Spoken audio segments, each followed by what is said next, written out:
ازيكم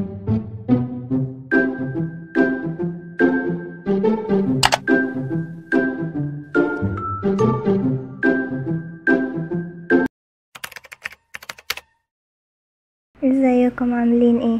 اولا وقبل اي حاجة انا بعتذر لكم جدا عن الفترة اللي فاتت اللي ما كنتش بنزل لكم فيها اي فيديو، بس ده بسبب حاجة هقولها لكم في اخر الفيديو. واهلا وسهلا بيكم في قناتي من جديد. في الفيديو ده ان شاء الله هعرفكم ايه هو محتوى القناة. هتقولولي ما انتي عملتي فيديو قبل كده وقلتي فيه ايه هو محتوى القناة. الفيديو ده ايوه، بس ده تحديث رقم 1. يعني الفيديو اللي انا عملته ده كان اول فيديو انا سجلته بصوتي اصلا، واول فيديو فعلا نزل هنا على القناة. بس الفيديو ده اللي انتوا بتسمعوه ده تحديث رقم 1. يعني بكل بساطة انا عملت شوية تعديلات في محتوى القناة وقلت لازم تعرفوها، فهعرفها لكم ان شاء الله في الفيديو ده. وطبعا الفيديو ده مهم جدا للناس الجديدة على القناة واللي انضمت لينا مؤخرا وما حضرتش اوائل الفيديوهات اللي نزلت على القناة، وتحديدا الفيديو ده. وطبعا الفيديو ده مهم برضو للناس اللي انضمت للقناة من زمان. فيلا بينا نبدأ. انا اسمي بسملة، طالبة في كلية التربية للطفولة المبكرة، او في ناس بتسميها كلية رياض الاطفال. المهم انا في الكلية دي وفي سنة اولى حاليا، وبقدم محتوى خاص بدراستي.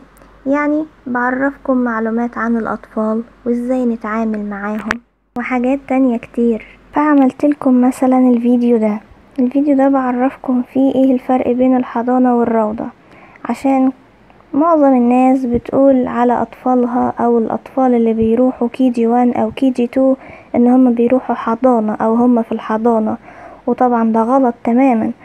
KG 1 و KG 2 يبقوا بيروحوا روضة مش حضانة. الحضانة دي بيروحوها الأطفال الأقل من 4 سنين، ولو انتوا ما تعرفوش الكلام ده تقدروا تروحوا تشوفوا الفيديو.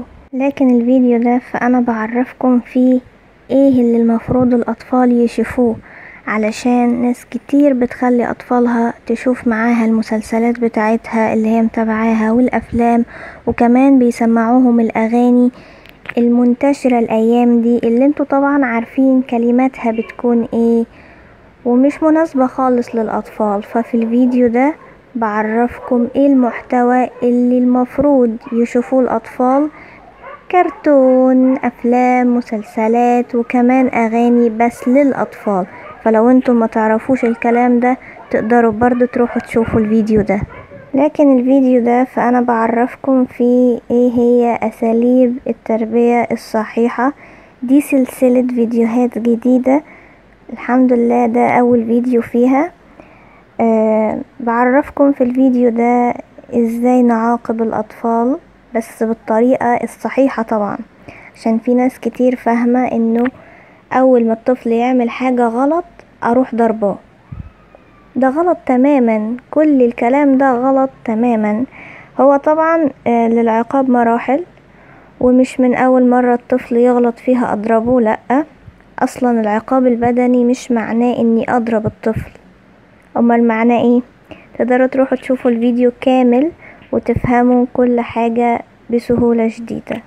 فانتم لو بتحبوا الاطفال ومهتمين تعرفوا معلومات كتيرة عنهم فانتوا جيتوا للمكان الصح، وانزلوا اشتركوا في القناة دلوقتي. ده حسابي على التيك توك.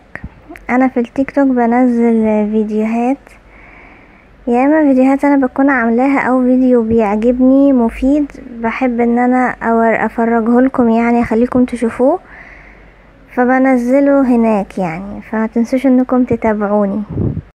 ده حسابي على الانستجرام، هناك هتكون وسيلة تواصل احسن من هنا على يوتيوب في التعليقات. يعني لو عايزين تسألوني عن حاجة وهرد عليكم، وانا برضو لو عايزة اعرف رأيكم في الفيديوز اللي بعملها فتابعوني عليه.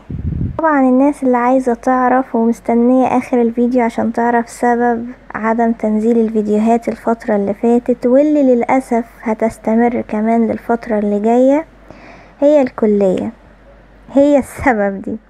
الفترة اللي فاتت كانت امتحانات الميد ترم في الكلية بتاعتي، فكانت كذا مادة وكده، فمكنتش خالص قادرة اني انزل فيديوهات واسجل وكده. والفترة الجاية هتبقى امتحانات الفاينل او نهاية الفصل الدراسي الثاني، فانا محتاجة دعواتكم جدا. فادعولي ان ربنا يوفقني واجيب تقدير كويس جدا وانجح.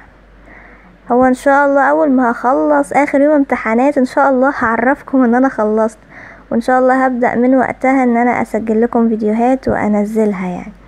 بتمنى انكم ما تزعلوش وتدعولي ان ربنا يوفقني وانجح واجيب تقدير كويس جدا السنة دي، وشكرا جدا. وبكده نكون وصلنا لنهاية الفيديو. اكيد عرفتوني وعرفتوا محتوى القناة. انا بقى عايزة اعرف انتوا بتتابعوني منين، فياريت تكتبولي في التعليقات.